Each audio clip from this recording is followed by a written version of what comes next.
하다가 보니까 이건 맨다, 그런 것만 눈에 보이는 거예요. 노숙자들 눈에 보이고, 알코올 중독자들 보이고, 이 교도소에서 나온 애들이 또 못된 짓 하는 것들이 눈에 보이고, 길거리에서 그저 한 푼만 달라고 하는 애들이 눈에 보이고, 그럴 때마다 다 데려왔어요. 그래서 같이 사는 거예요. 먹을 것이 없어요. 배고프다고 앵벌이가 더 낫다고 나가버리는 그런 노숙자들도 있었고요. 어쨌든 그런 일들이 저에게는 많았는데, 길거리에서 딱 씻어보지도 않은 아이들, 비굴한 웃음을 웃고 다리를 붙잡고 놔주지 않는 아이들, 한 푼 달라고 하는 아이들이요. 이 아이들을 나는 돈 줄 게 없는데 우리 집에 가면 깨끗하게 닦아줄게, 새 옷을 입혀줄게, 네가 모르는 하나님을 내가 소개해 줄게. 그러면 어떤 아이들은 와요. 오면은 이 아이들을 닦아주는데, 남자니까 닦을 수 있죠. 제가 빨래비누로 수도 없이 머리를 닦고 하나하나 머리카락을 떼어내지 않으면은 이게 닦여지지가 않아요. 그래서 비누를 칠하고 두 손으로 긴 머리를 비벼가면서 이 빗으로 빗어주려고 하면 빗어지지도 않는 그 머리를 닦고 또 닦고 닦고 또 닦고, 그리고 린스를 가지고 계속 더 닦아주다 보면 떨어져 나가기도 해요. 비누를 어떤 아이는 잔뜩 묻혀놓고 그리고 그대로 밥도 먹고 뭐하고 하고 가서 다시 닦기도 하고요. 덮개로 앉아있는 때도 하나하나 밀어주고, 그러고 이제는 창피하지 않겠다, 옷을 사서 입히고 목욕탕 가서 푹 담그고 아이들 때를 밀어주면 어쩌면 그렇게 한없이 때들이 나오는지요. 시장에 가서 이제 옷 하나씩 사 입히고, 또 시장에 가서 신발도 좀 사서 신기고 하면은 다른 아이가 돼요. 다른 아이. 얘 못 알아봐요. 그럴 때 제게 항상 마음에 늘 오는 게 있었어요. 마음이 시원해지고 마음에 기쁨이 그렇게 오고, 이런 기쁨은 이건 내가 좋아서 이렇게 오는 기쁨이 아닌데, 지금 돌이켜 생각해 보면 주님은 얼마나 기뻐하셨을까. 그리고 이런 아이들이 손을 들고 세상에 기도를 해요. 찬양을 해요. 그럴 때마다 제가 기쁘고 이런 아이가 됐어, 내가 이런 아이로 만들었어 하는 기쁨은 별로 없는데, 주님은 도대체 얼마나 기뻐하실까. 앉아서 비굴하게 한 푼 달라고 하며 터미널 앞에서 다니면서 사람 붙들고 돈 달라고 하는 이 아이들이 변화되어 이렇게 됐으니 우리 주님은 얼마나 기뻐하실까. 그래, 이런 거 많이 할 거야, 이건 많이 할 거야 하다 보니까 조그만 아파트에 27명, 8명이 살기도 하고요. 탁자 밑에 들어가서도 살기도 하고, 이제 당신들은 나와, 됐어, 이제 거기 그만하고 넌 여기서 살고 이 사람들을 집어넣자. 목사님네, 이 목사님네, 끝장난 목사님네 집어넣자. 그 가족이 그 조그만 방에서 가족들이 다 바닥이고 뭐고 앉아서 자며 그렇게 지나왔던 많은 세월들이 있어요. 주님이 얼마나 기뻐하실까.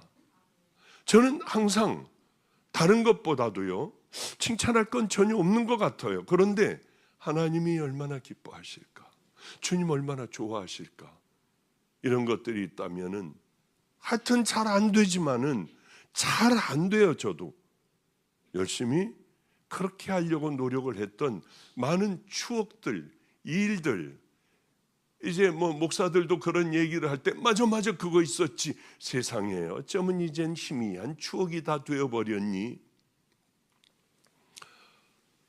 제가 주님을 만나고 얼마나 많은 세월들을 세계를 돌아다니면서 정말 말씀을 전했고, 또 수도 없는 많은 교회를 다니면서 제가 설교를 했겠습니까? 혼자 큐티를 마태복음 5, 6, 7장을 20몇 년간을 혼자 하고,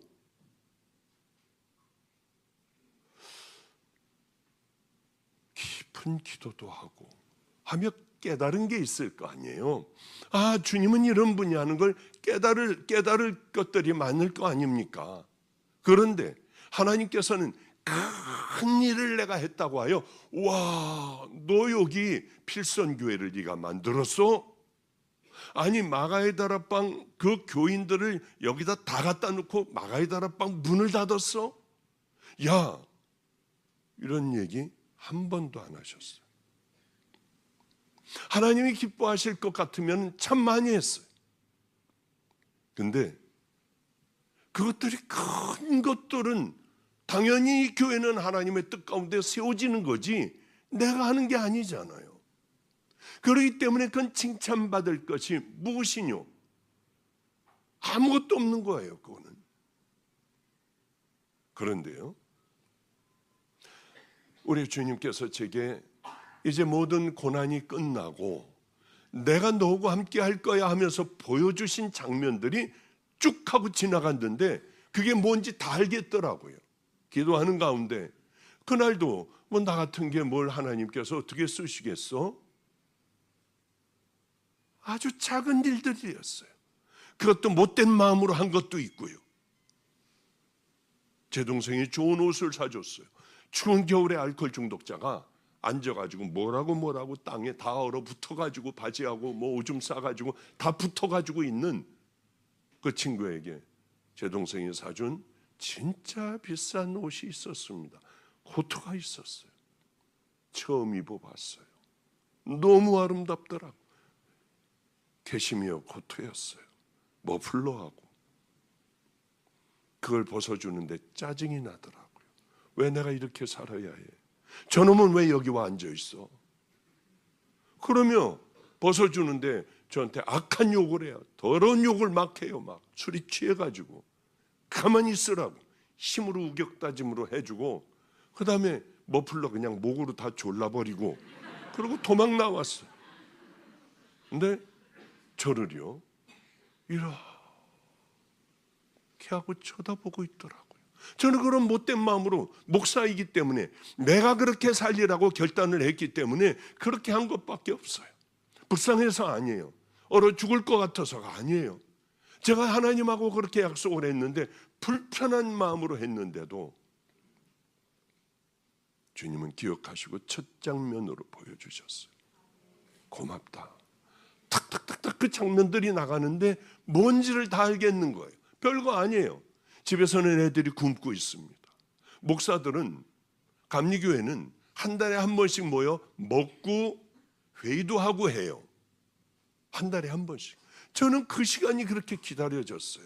먹을 수 있으니까. 돌솥밥을 먹을 수 있었으니까. 얼마나 기다렸는데. 그리고 가끔 예전에 간증했을 거예요. 똑바로 앉는 게 아니고 상하고 상 사이에 앉아요. 그리고 기도하고 있어요. 먼저 가서.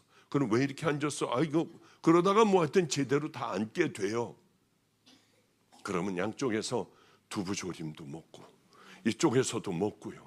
아무도 눈치 못 채게 천천히 반찬들 여기서 다 집어 먼저 이거부터 배로 채우고요. 그리고 드디어 돌솥밥을 먹는 거예요. 다 퍼놨어요. 물을 따랐어요. 누른밥도 먹게 됐어요.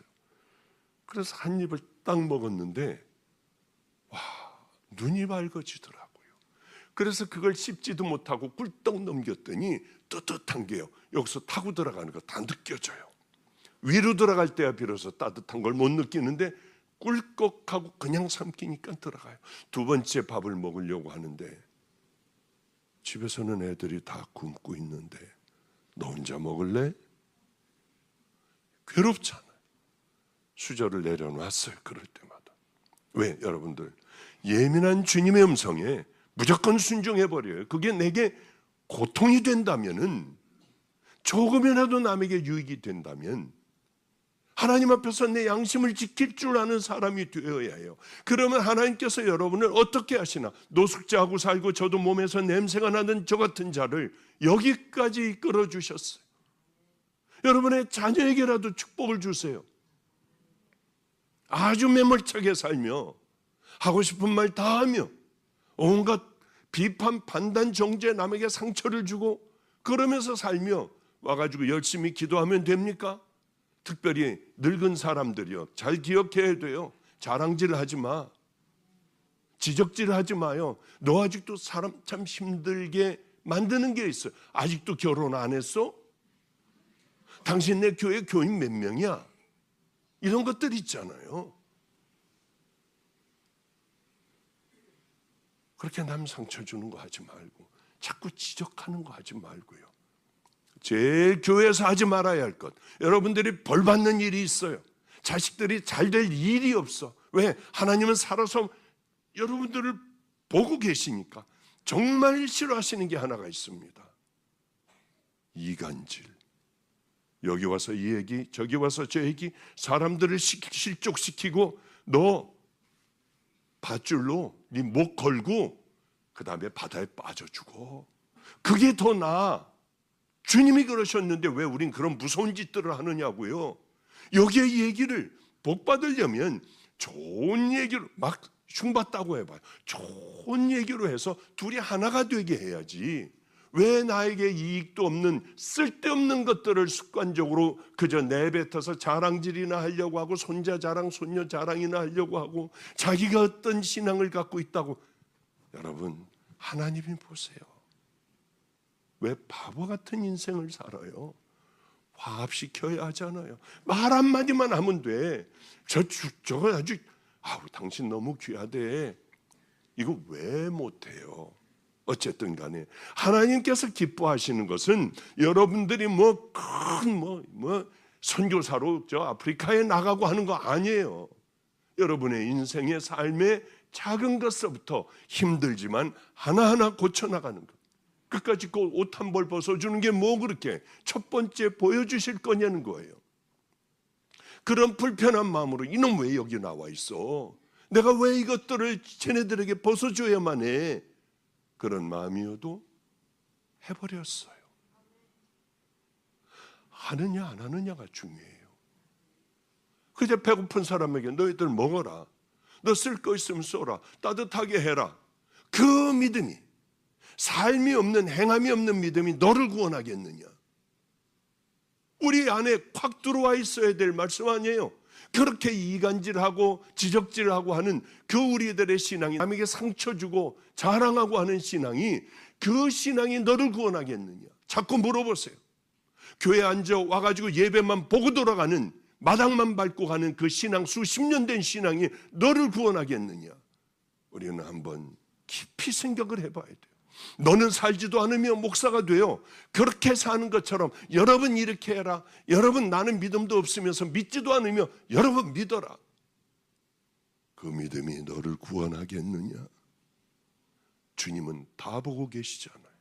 우리는 왜 이렇게 바보 같은 이런 이 삶들을 살아가느냐고요. 연합집회 때에 우리는 3만 원인가 5만 원인가 받았어요. 우리가 제일 힘들게 일했습니다. 이제 지방의 연합집회예요. 이게 얼마나 좋은지요. 이거 받아가지고 얼마나 기쁜지요. 근데 주님이 가장 기뻐하실 게 뭘까? 생각을 한 번씩 해봐요. 생각을. 가장 비참한 사람이 누군 줄 압니까? 이렇게 앉아서 예배 드리며 전혀 변하지 않는 사람들. 수십 년이 지나도, 집사권사 장로가 돼도 전혀 변하지 않는 사람, 하나님의 말씀으로 거듭나지 못할 사람들은 이미 당신들이 화인 맞은 자들 아닌가? 그럼 어떻게 해야 될까? 화인 맞았어도 주님 앞에 엎드리고 그 다음 주님의 말씀대로 순종하며 살아간다면 여러분들은 하나님의 축복을 받아 화인의 딱지가 떼어질 줄 믿습니다. 그러면은 여기 권사님이 등이 굽고 허리가 이렇게 굽은 분이 이 많은 사람들 집회가 끝나는 날 다들 돌아가면 이걸 혼자 청소해야 될 텐데 밤 12시까지 그 권사님하고 청소하는 거예요. 아니 1시까지 청소하고 줄 도로 맞춰주고 올 때 이거 어떻게 할까? 나도 이거 갖고 가서 먹어야 하는데 그러면 애들이 얼마나 기다릴 텐데 에이 모르겠어 하고 권사님 주머니에 넣어드리면 사찰 권사님은 머리가 하얀 사찰 권사님은 다시 꺼내서 이거 봐요. 나도 다 받았어요. 나도. 전 돈이 많은 사람이에요. 권사님 저는 돈이 많은 사람. 의사였다며요? 예, 저 돈 많아요. 많긴 라면 하나도 못 먹고 있는데요.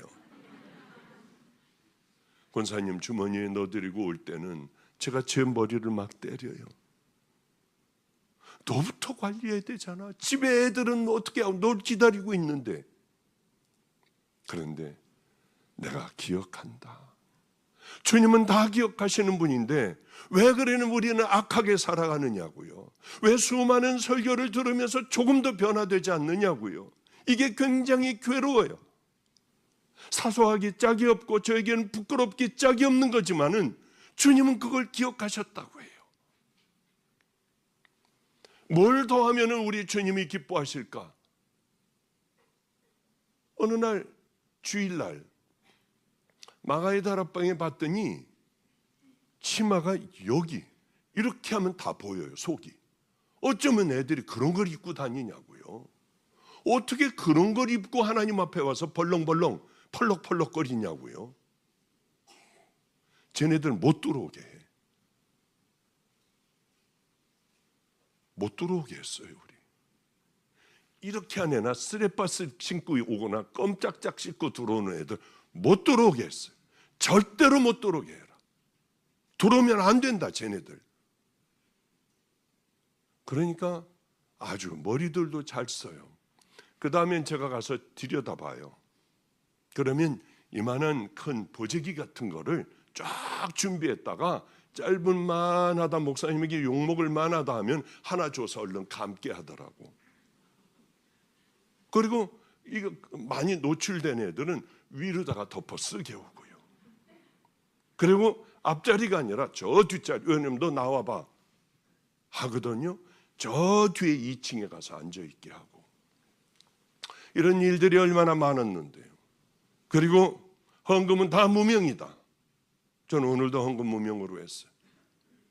왜? 많이 하는 것, 억지로 하는 것 안 되잖아요. 다 무명이다. 그래서 우리는 아마 거의 다 무명으로 할 거예요. 여러분, 보인다고 해서 하고 보이지 않는다고 해가지고 안 한다고 하면 여러분, 우리들은 싸구려 믿음이에요. 싸구려 믿음. 이게 무슨 놈의 믿음이에요? 하나님 앞에 내 마음을 드리는 거 아니에요. 예배는 전체 모든 순간이. 저는 단 한 번도 여러분들 헌금 좀 해라 이런 얘기 한 번도 한 적이 없고, 우리 패밀리 교회에다가도 그런 거 하지 마, 복음으로 승부를 받아. 그러다 보니까 교회에 기울어요. 우리는 헌금으로. 이 교회는 특별히 제일 아예 바닥을 치는 교회, 겨우겨우 살아가는 교회야. 헌금하라고 하는 얘기가 아니에요. 근데 잘 기억해서 들으라고. 우리는 11시만 되면 문 다 잠궈버렸어요. 주님 기뻐하시기. 미리들 와가지고 엎드려 기도하고 있는 그 사람들이요, 하나님이 얼마나 귀하게 보시겠냐고요. 그저 항상 늦는 사람들 보면 똑같이 들어와. 어쩌면 그런지요. 설교 딱 시작하면 자리 딱 잡고 있다가 그때서부터 졸기 시작하고 기가 막혀요. 근데 설교 끝나는 타임을 얼마나 잘 아는지 바로 전에 딱 끝나요. 다 깨요 벌써. 참 기가 막혀요. 하여튼 어쨌든 간에 직분이 있으면은 싸움질들을 시작을 하고, 그때서부터 교회가 어지러워지더라고. 누구에게 뭘 좀 맡겨놓으면 이 사람은 자기 자세를 하는 거예요. 그러고 관두게 하면은 난리가 나. 그러니 직분을 싹 없애버렸습니다. 그 험한 교회에 얼마나 이 직분자들이 난리 법석을 폈겠어요. 별의별 얘기를 다 듣고 멱살 바로잡기 전까지 가기도 했어요. 반말은 예사고 상관없어요. 교회답게 한번 만들어 보려고 했습니다. 우리 패밀리들이 있습니다. 꽤 많아요. 이번에 12월 달에 한번 다 모이려고 했더니 10,000명이 넘어 모여. 우리 교인들만 10,000명이 넘어 모여요.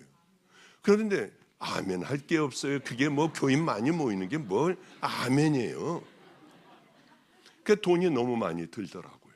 한 번 모이고, 물론 헌금하면 다 나오겠지만은 그 자꾸 괴로워져요. 모이려고 하니까 12월 31일 날. 왜?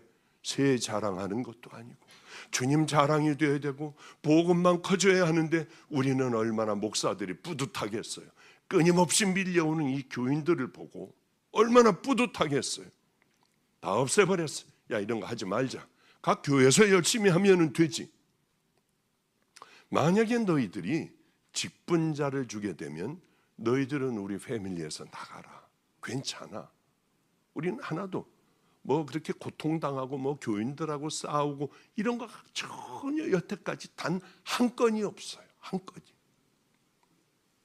그래요.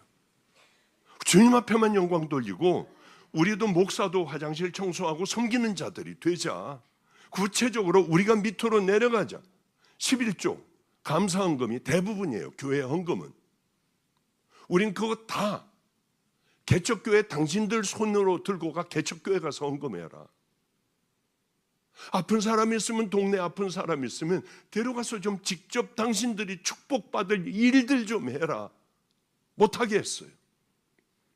그러면 어때? 성도들만 똑바로 가르치면 되잖아. 저부터라도 해야 될 것 같아서 10주에 한 번씩은 교회 문을 닫아버렸어요. 저도 개척교회 가서 앉아있어요. 그럼 이 담임 목사들이 나와가지고 하다가 오늘 주님이 주신 말씀은요 이러고 떨더라고. 그러니 못 가겠어. 마스크 쓰고 항상 뒤쪽에 가서 숨어서 예배를 드렸어요.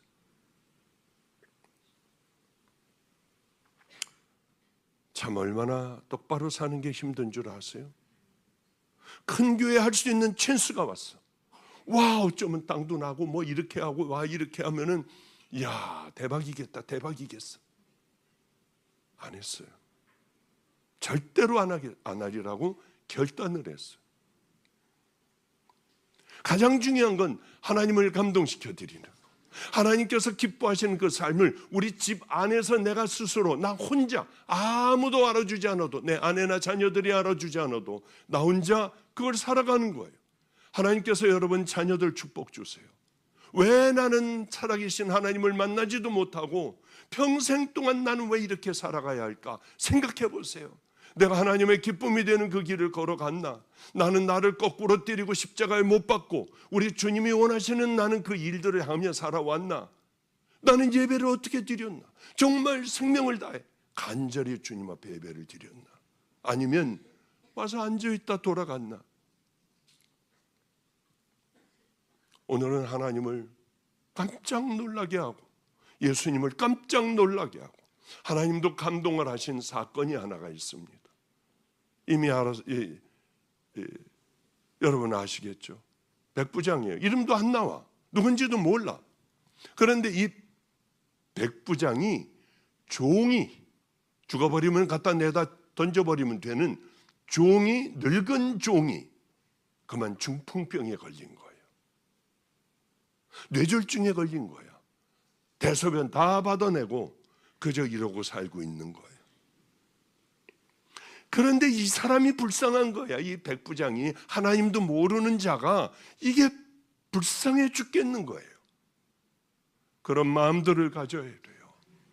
지나가다가 어떤 사람을 보면 불쌍해 가서 끌어안고 돈은 없으니 기도해주고 눈물 흘리는 그걸 주님께서 원하시는 거예요.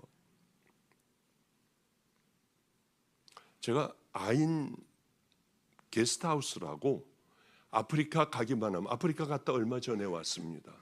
아프리카 가기만 하면 저구 동갑인 장로님이 있어요. 그 장로님은 또 이렇게 제가 한국 갔다가 거기만 가요. 저는 좀 지내기는 불편해. 자는 것도 불편하고 뭐 씻는 것도 불편한 그런 집에서 저는 머물러요. 호텔 가면 물이 쫙쫙 나오고 하지만은 11년간 단 한 번도 호텔 가서 잔 적 없어요. 거기 가서까지 뭘 편안하게 자려고 합니까?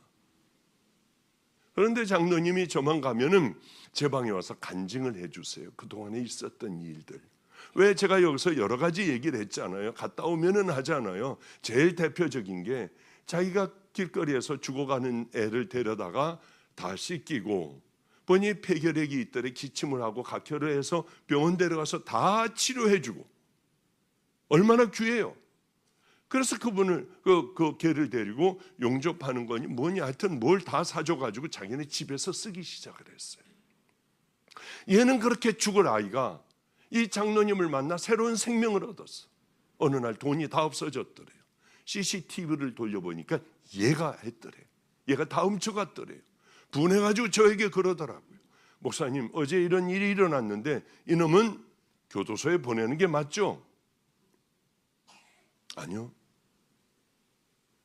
봉투에 돈을 두둑히 넣어 이 아이에게 갖다 주면서 내 CCTV 봤더니 네가 다 훔쳐갔더라.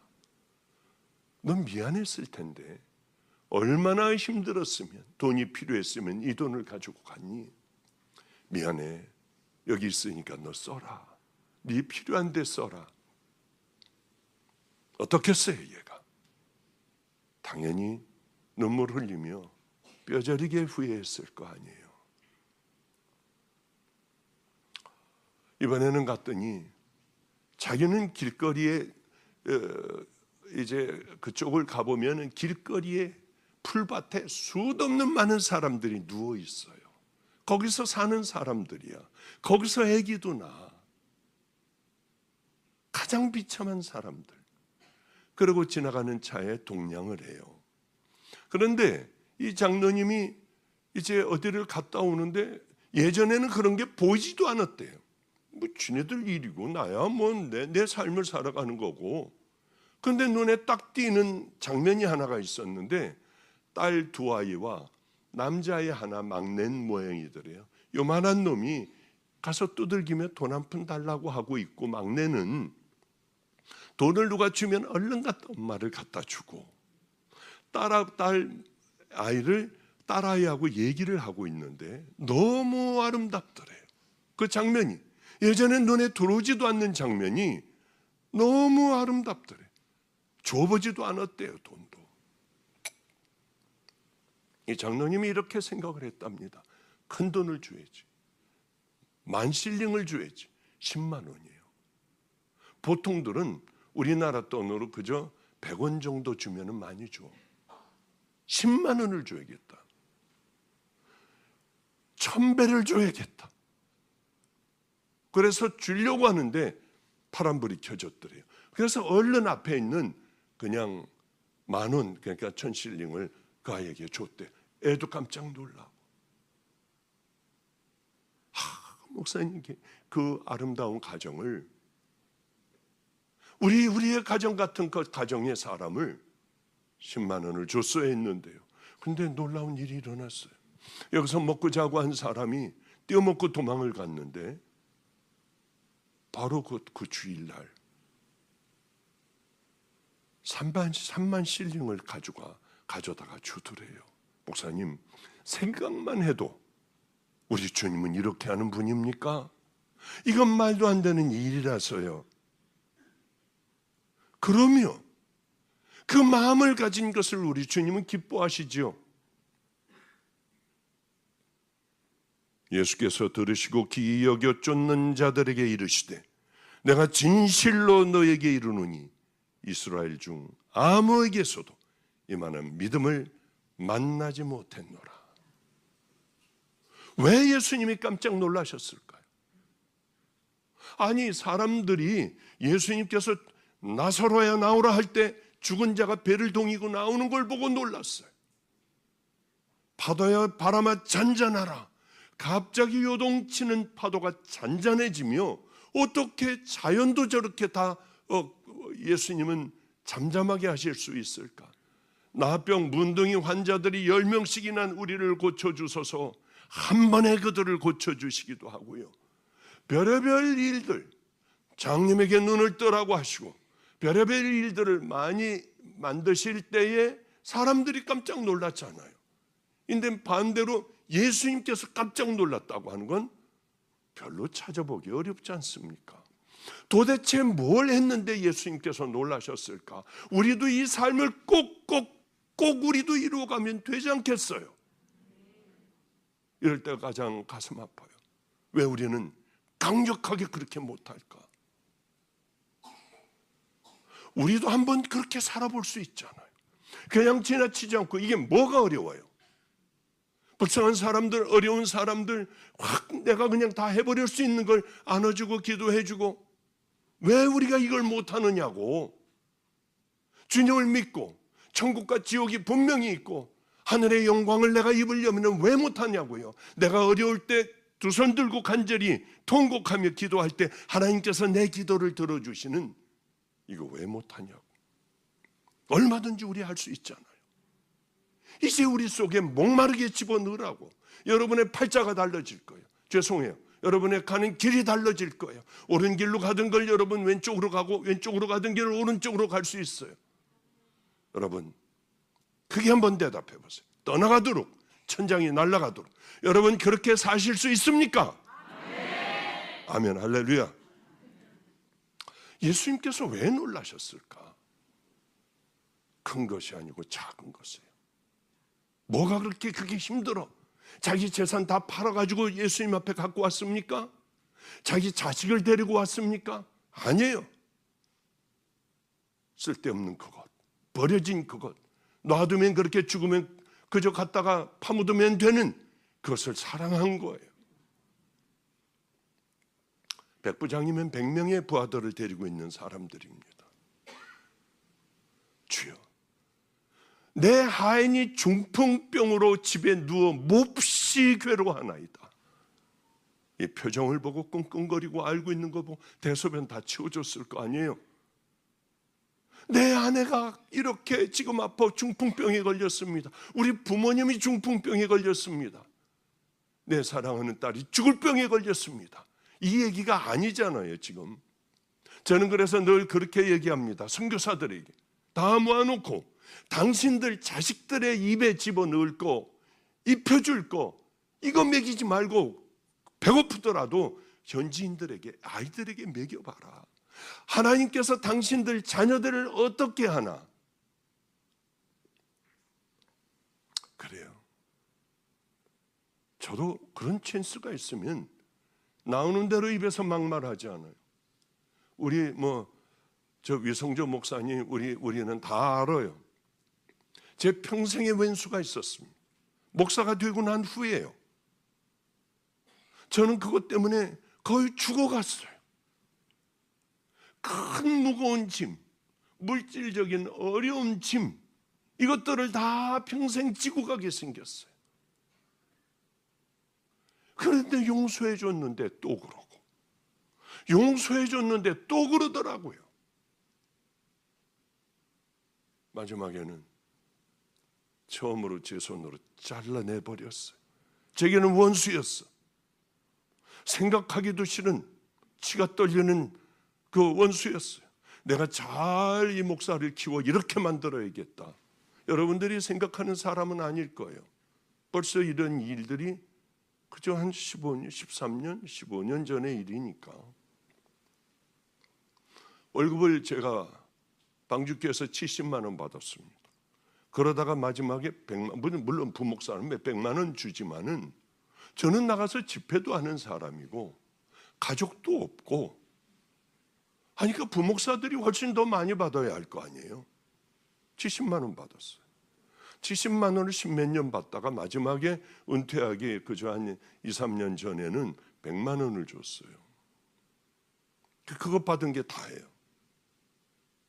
다른 거 도서비 무슨 비 그런 일체 저에게 없었어요.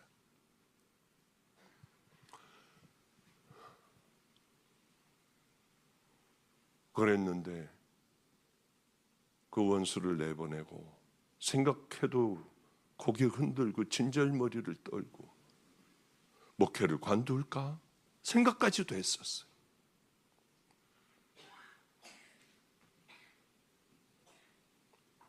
원수를 사랑하라.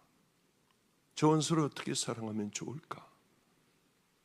기도하다가 그 원수가 줄이고 있다고 하는 얘기를 들었습니다. 여기 그분 눈이 딱 띄네요. 내가 주면은 미안해하고 부담을 될까 봐 여기 앉아 있는 성도가 이제 이쪽으로 왔구만요. 저 성도에게 내 월급을 30만 원은 놔둬라. 나도 또 다른 사람 또 도와야 하니까 70만 원을 그분에게 누가 주더라. 어떤 사람이 줬다. 꽤 오랫동안 제 월급을 그분이 살 수 있을 때까지 70만 원씩 아마 꽤 오랫동안 보냈던 기억이 있어요. 저놈은 저건 굶어 죽어도 싸. 우리는 하나님의 자녀들이에요. 그런 마음을 가지면 안 돼요. 원수를 사랑하고 비록 다시 데려와서 또 쓰지는 못하겠더라고. 그러나 원수를 그렇게 줄이고 있을 때 주는 게 뭐가 그렇게 힘듭니까? 얼마 전에도 또 그런 일을 또 그렇게 처리를 했어요. 또 그런 일들을 처리를 하고 하면서 저한테 짜증이 확 나더라고요. 어느 날은 사단이 저에게 분함을 갖다 집어넣어 주는 거예요. 그래요. 우리들의 인생은 우리 주님이 원하신다면 나는 확 다 죽어버리면 돼요. 뭘 그렇게 잘났다고 우리가 펄펄 그렇게 난리 법석을 피우냐고요. 무릎도 한번 가서 좀 꿇어봐요. 가서 확 사랑한다고도 해보고. 목말라야 돼요, 여러분들이. 그래야만 그렇게 할 수가 있어요. 천국을 자꾸 생각하고 그리워하면은 우리들은 얼마든지 그럴 수 있어요. 나이 먹어서는 할 수 있어. 골골하면 이제 내 인생이 얼마 안 남았다고 할 때는 여러분 할 수 있어요.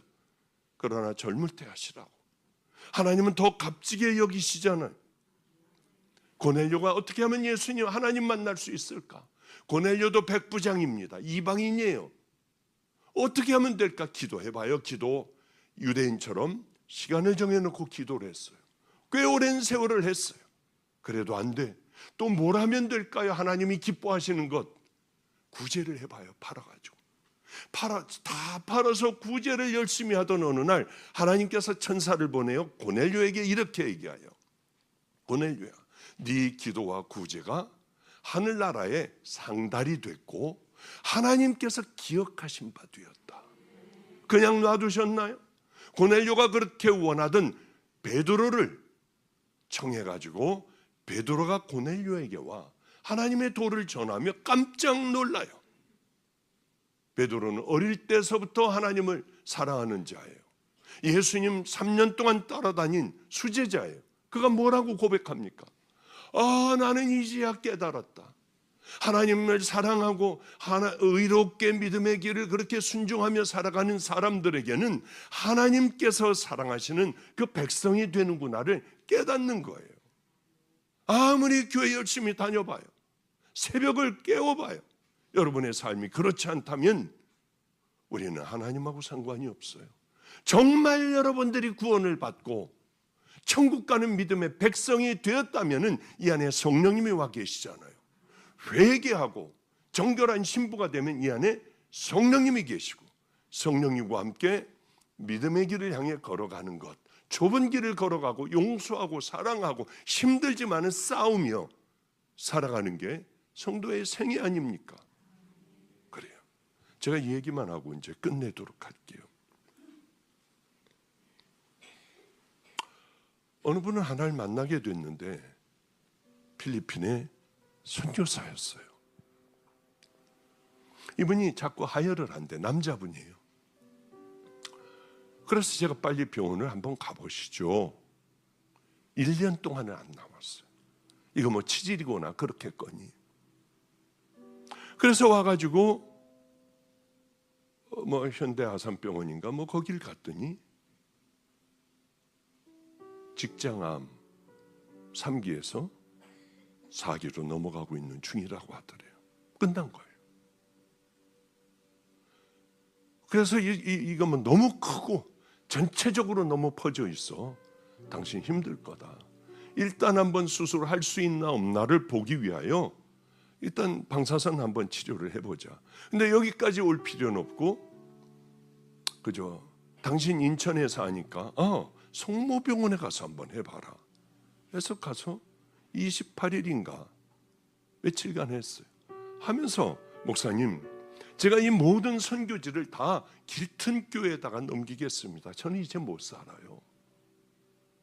그래서 기도를 해주는데 아닌 거예요. 왜 하나님은 넣지 말라고 하실까? 그래서 당신 넣지 말라, 안 넣어야 한다. 넣지 말아라. 그런데 이 성모병원에 있는 그 의사가 깜짝 놀라더래요. 보더니 뭐 이렇게 방사선 치료 좀 하고 말았는데, 당신 혹시 당신 믿는 신이 있는데 그 신의 백으로 이렇게 됐냐? 뭐요? 왜요? 아니, 다 없어졌어. 그러니까 저는 선교사입니다. 어느 교회 다니냐? 길든 교회 다닌다. 그러니까 그 다음 주일서부터 길든 교회에 등록을 했어요. 너무 황당하니까. 그리고 이제 마지막으로 요 전주일에 가서 다 검사를 했어요. 자, 이제 수술을 해야 하는데 어떻게 됐나? 이제 그래서 뭐 이걸로 들여다도 보고 뭐 MRI도 찍고 PET-CT도 찍고 하여튼 싹 다 검사를 했어요. 근데 의사가 깜짝 놀라더래요. 이상하다. 그 아산병원에, 현대 아산에서 다 없어졌다. 싹 다 없어졌다. 뿌리고 뭐고 다 없어졌다. 임파선에 퍼졌던 거니 뭐니 다 없어졌다. 올 필요도 없다. 여러 번 검토하고 또 해보고 뭐 또 직장 경우로 또 들여다보고. 황당해요, 목사님. 근데 우리 집에 와가지고 아침 식사를 한 번을 하는데 기도를 해줬는데 여기서 뒤에서 뭐가 나오는 것 같더래요. 그래서 여보, 여기 의자에 뭐가 묻었어? 근데 집에서 그날서부터 고름소부터 뭐서부터 그렇게 막 나오더래요. 그래서 너무 행복했습니다. 어제 목사님에게 사진 한 장 보내드려도 될까요? 제 전후 사진인데 너무 끔찍해요. 그래도 괜찮으시겠나요? 보내봐. 너무 충격이었어요. 암의 사진을 보는데 무섭더라고요. 정말 모양도 시커먼 게 이만한 게 그냥 덜렁덜렁 붙어 있고 여기저기가 뭐 들어가면서 보는데 여기저기가 다 그렇게 됐어요. 그리고 이번 월요일날 화요일날 모든 검사 나온 그 병원에서 다 찍은 사진을 보여주는데 어쩌면 이렇게 이쁠까? 직장이 뭐 이쁠 리가 있어요. 근데 하여튼 막 이렇게 시커멓고 뭐가 터져 있고 시커매요. 그냥 그런 것들이 이만한 것들이 달려 있고 그게 깨끗하더라고요. 직장이 그렇게 이쁜 거는 저는 처음 봤어요. 어쩌면 그렇게 이쁠까? 그걸 보다가요. 그래서 이런 걸 다 놔둬야지. 사람들은 다 아니라고 하잖아. 사람들은 다 그거 다시 재발한다고 하잖아. 잘 놔뒀어요. 이제 죽어도 여기 있겠대요. 조금 더 목사님 밑에서 훈련받고 가겠대요. 안 돼. 하나님께서 가장 기뻐하시는 거는 훈련받는 게 아니라 뭘 배우려고 하는 게 아니라 가서 이제는 어린아이들 죽어라고 생명을 다해 사랑하고 믿음의 길을 걸어가는 거예요. 하나님께 빚진 자 되었으니 생명을 다해 그 생명 하나님 앞에 올려드려라. 제가 어제 그 그림, 그 사진을 보고 이렇게 얘기를 했어요. 작은 것에 충성해. 작은 것에 생명을 다해야 돼. 아멘, 아멘. 목사님 사랑합니다. 죽을 때까지 그렇게 하겠습니다. 그리고 어제 그런 카톡을 나누고 우리 밥 먹으면서 그걸 밥 먹으면서 보여줬는지 이거 좀 봐. 그때 더럽다고 안 본다고 뭐 다들 깜짝깜짝들 놀라요. 정말 한번 보여드리고 싶어. 보고 싶은 사람들은, 남의 직장 보고 싶은 사람들은 저에게 개인적으로 오시면은 제가 보여드리도록 하겠습니다. 전 참 행복한 목사예요. 이렇게 거듭나 첫사랑을 다 잃어버리고 좌절과 절망 가운데 선교하던 사람들이 불같이 일어나 다시 첫사랑을 회복 중입니다. 늘 감격 가운데 있습니다. 가서 그 일들 생명을 다해야 할게요. 여러분, 우리도 독일이에요. 또 하나의 예배가 되질 않게 하여 주시고, 여러분들 생명을 다해 믿음의 길을 향하여 걸어가며 이제 작은 것으로 승리하며 수도 없는 많은 것들을 여러분들 하늘나라에 쌓아놓으시기를 주님의 이름으로 축복합니다. 기도하겠습니다. 거룩하신 우리 하나님, 우리를 바꿔주셔야 합니다. 자는 심령들을 힘차게 깨워주시사, 아니 내가 왜 여기까지 왔을까? 내가 왜 예수를 이렇게 믿었을까? 하나님, 내 죄를 왜 그러냐면 이 목사님은 억울한 게 너무 많았어요. 교인들에 의하여 쫓겨나기 일보 직전이어서 그때서부터 세상적인 방법으로 막 고소를 하고, 이 교인도 고소하고 저 교인도 고소하고, 또 교인들도 20몇 건으로 고소하고 목사님도 20몇 건으로 다 고소를 해버리고, 이러다가 도저히 안 되겠으니까 기도원에 와서 무릎을 꿇고 이제 금식을 하고 있었습니다. 근데 그럼 당신, 내가 이게 만약에 내가 당신보다 형님이면 정말 고소 다 취하고 내가 하라는 대로 그렇게 목회를 할 수 있겠냐, 이 문제를 풀 수 있겠느냐? 그렇게 한대요. 말도 안 된대. 그래서 봤더니 제가 2년인가 3년인가 나이가 많았어요. 한 3년 많았을 것 같아요. 바로 형님. 그러면 이제 저하고 대화를 더 깊게 하며 이 목사님은 드디어 돌아서기 시작을 했습니다. 자기가 왜 그랬는지 모르겠다고. 마지막 날이었어요.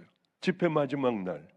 형님 오늘 마지막 시간인데 제가 찬양 한 곡 해도 되겠습니까? 뭐 목사가 뭘 찬양을 한다고 그래?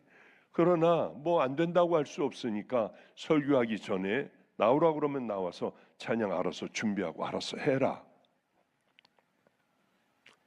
그래, 설교하기 전에 목사님 나오라고 하고 저는 저 뒤쪽에서 서 있었습니다. 깜짝 놀랐어요. 어쩌면 그렇게 찬양을 잘하는지.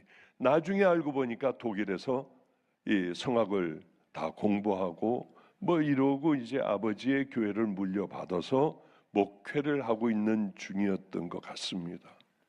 그런데 얼마나 이제 남자를 멋있게 보기는 처음이었어요. 뭐 그냥 남자 뭐 그러면 그렇고 저러면 저렇고 뭐 그렇죠. 그런데 내 평생에 가는 길 순탄하여도, 그리고 내 지은 죄 주홍빛 같더라도, 바로 그 장면에서요 눈물을 쏟는데, 그러면서 저 같은 경우는 그렇게 막 감정이 격하면은 목소리를 떨고 하는데요, 이분은 그대로 찬양을 하며 어쩌면 눈물을 비오듯이 그렇게 쏟느냐고요. 정말 아름다웠어요. 와, 남자의 눈물이라고 하는 것은 이렇게 아름다운 것이구나. 하나님 앞에 눈물이라고 하는 것은 이렇게 기가 막힌 것이구나. 그래서 저도 목이 메어 같이 눈물을 흘리면서 같이 은혜 받았던 그 기억이 납니다. 근데 그 생각이, 그렇게 울면서 저 찬양을 하던 그 목사님이 생각이 나요. 후일에 인터넷에 떴던 거를 이렇게 보니까 모든 거 다 포기하고, 뭐든 뭐 고발 고소 다 포기하고, 뭐 원하는 대로 다 이렇게 해주고 아름답게 모든 얘기들 끝낸 그 목사님, 역시 내 동생 목사네.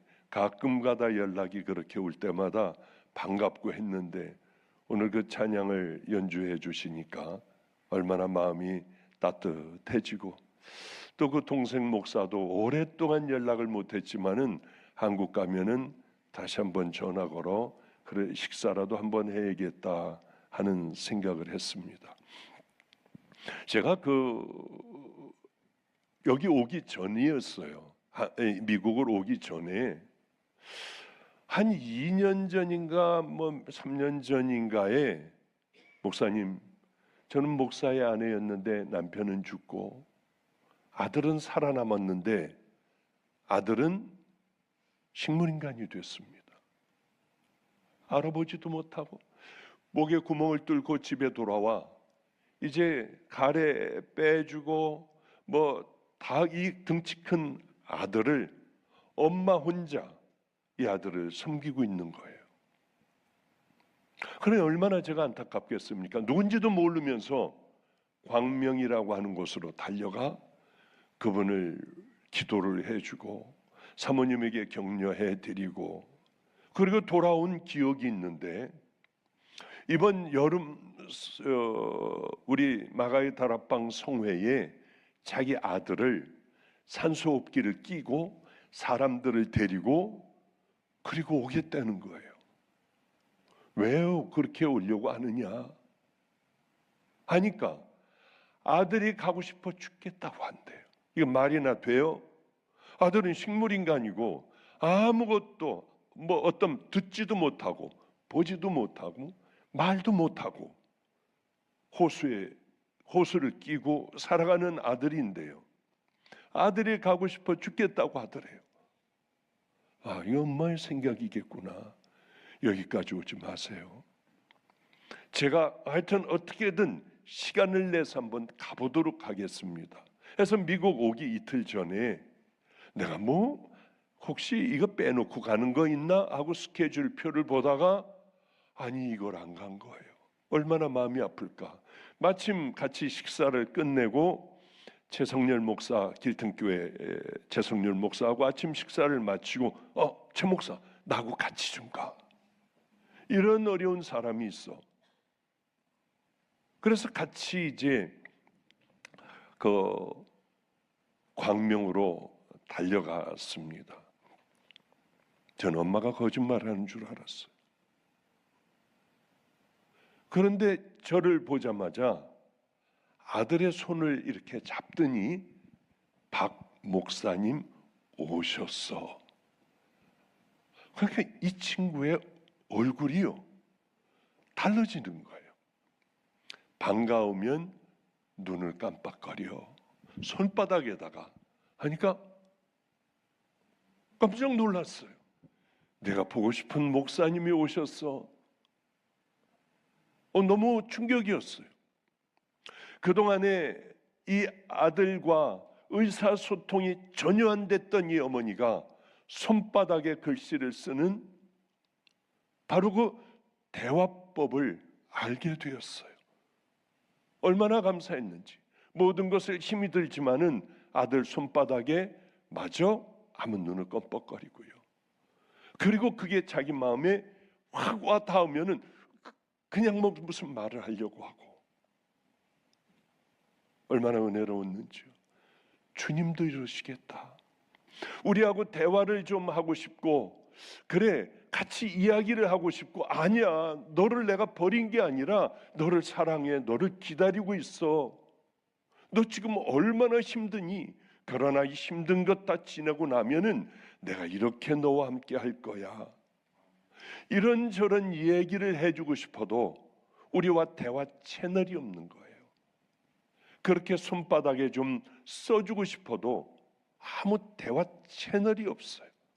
대화 채널은 우리가 철저하게 회개하고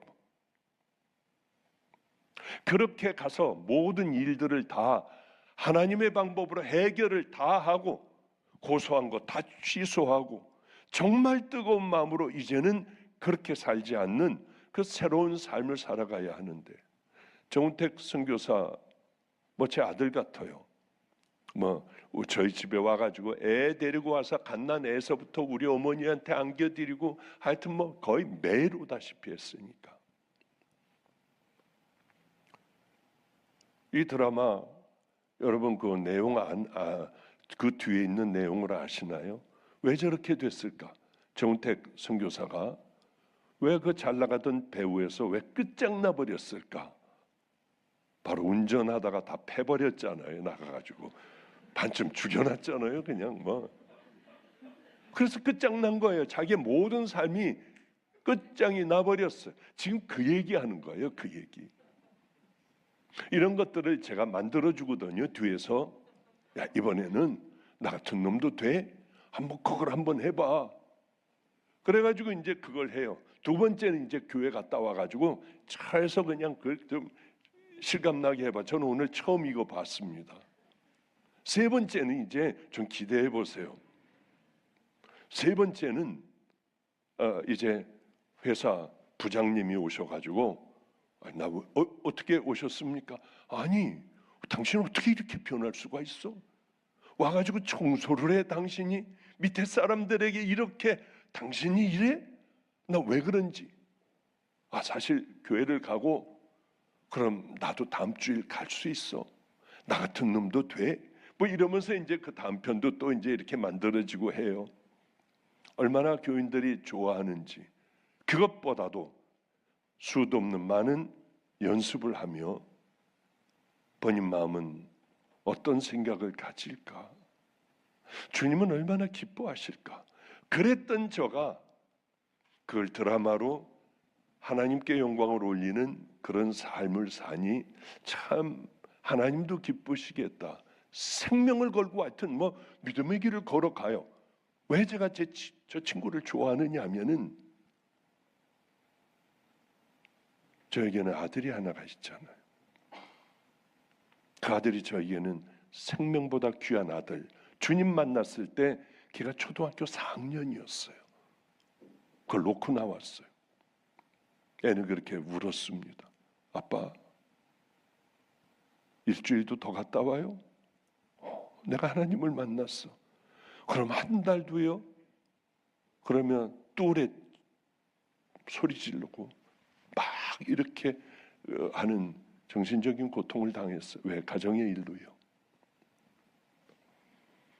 그 아이를 놓고 나왔으니 얼마나 제가 힘들겠어요. 아빠 안 할게, 가지 마요. 안 할게, 제발 가지 마요. 왜? 걔가 그럴 때마다 제가 너무 고통스러워했으니까. 그러면서 자기 팔을 잡고 있는데 역시 팔도 제껴지고 껍벅거리고 고개도 돌리고 하며 자기도 모르는 그런 틱 반응들이 나오니까 안 한다고 하는데 왜 이러지? 그러다가 안 되니까 잘못했대요. 이럴 때 하나님을 만나 이제 집을 떠나야 하는 애비의 마음은 어떻겠어요? 죽을 것 같았어요. 그래도 아이를 끌어안고 기도도 어떻게 해주는지 모르지만은 하여튼 하나님이 이렇게 해달라고 하고 나오는데 문고리를 잡고 투실투실한 녀석이 그렇게 공중공중 뛰며 울더라고요. 그걸 놓고 나왔어요. 그 다음에 언제 만난 줄 압니까? 저는 하나님의 길을 가느라 바쁘게 이 길을 갔어요. 이 아이가 대학생일 때 술이 취해 왔더군요. 저는 버려진 애들과 함께 살고 노숙자들하고 함께 사는 그 현장을 아이가 찾아왔어요. 술을 먹고 너무 놀랐어요. 누군가 했어요. 이 키가 1m 85 정도 되는 아이가 건장한 애가요. 봤더니 아들이더라고요. 껴안았어요. 가만히만 말하지 말래요. 그러더니 내려가더군요. 저는 밥도 못 먹고 있었어요. 먹을 밥이 없었어요. 아이를 물이라도 한 잔 주고 싶었지만 아무것도 없었어요. 왜? 우리 노숙자나 마찬가지였으니까. 주님을 만나고 많은 재산들 다 버리고 이제는 주님을 위해서 살겠다고 하고 이 길을 걸어온 지 그렇게 많은 세월이 흘러도 하나 변하는 건 없었습니다. 아들이 보고 싶어 미칠 것 같았어요. 요즘 제가 수천하신 어머니 뵙고 싶어 미칠 때 같이요. 그럴 때면은 차를 몰고 안성에서 서울까지 가서 그 집에 커튼 드리워진 것 누가 하나가 지나가면은 하나님 앞에 감사 기도를 했어요. 보여주셔서 고맙다고 하고 어느 날 보면 커튼이 닫혀 있어요. 그럼 힘든 마음으로 다시 그 깡패 애들 교도소에서 나온 아이들과 함께 매도 맞고 먹을 것도 없고 하는 거리로 또 가며 힘들어할 때 제 마음에는 항상 그 소리가 들렸습니다. 걱정하지 마. 행복한 그날이 올 거야. 내가 그 일을 하는 동안 내가 내 아들을 지켜줄 거야. 그러면 그렇게 감사했어요. 왜 이런 생각이 드는 거지? 이건 내 생각 아니야? 그래서 내가 힘드니까 내 스스로 위로하는 거 아니야? 그러나 그런 음성은 계속 들렸어요. 그리고 처음 만난 게 대학생 때였고, 지금까지 만난 거 얼마 전까지만 해도, 작년까지만 해도 10번 미만이었어요. 서울 인천 살면서도. 그 아이는 이제 그 어른이 됐죠. 45살이나 됐으니까요. 이 아이는 하나님 하면은 아빠를 뺏어간 하나님 내가 용서 안 해. 아빠, 우리를 어떻게 버려놓고 이러고 갈 수가 있어? 분노에 가득 찬 그 아이를 바로 저 정은택 선교사가 찾아다니기 시작을 했어요. 하나님의 말씀을 5시간씩 전했대요. 얘는 돌아올 아이가 아니라 엄청난 재산을 갖고 있는 아이예요. 그런데 이번 여름 집회 때 목사님, 오늘 제가 큰 선물 하나 해드릴게요. 뭐야, 무슨 선물이야? 세상에, 아들이 찾아온 거예요. 여름 대집회. 거기는 얘가 오면 절대 안 되는데 저 정택 저거 바보같이 저거 왜 아들을 여기 데려와? 여긴 광신자들만 오는 데인데 제가 보고서 어떻게 무슨 생각을 하겠어요? 여기서 막 쥐약쥐약으로 뒹굴고 나 뒹굴고 뭐 별의별 놈의 일들이 다 생기는데 왜 여길 데려와? 하고 짜증나서 들어갔는데 앉을 자리도 없어요. 사람들 왔다 다 가요. 거의 사람들이 너무 많이 와서 땡기다 보니까 앞에서 3번째 줄 정도에 무릎을 다 꿇어야 하니까 자리가 없잖아요. 더군다나 얘가 친구를 데려왔더라고요. 그러니 여기 어떻겠어요? 막 쥐하고 앞에 있는 사람 그냥 막 앞에 있는 여자가 앉았으면 쥐 하다 보면 그 여자 뒷머리가 허해요. 그냥 침이 튀겨가지고. 우리가 그런 데인데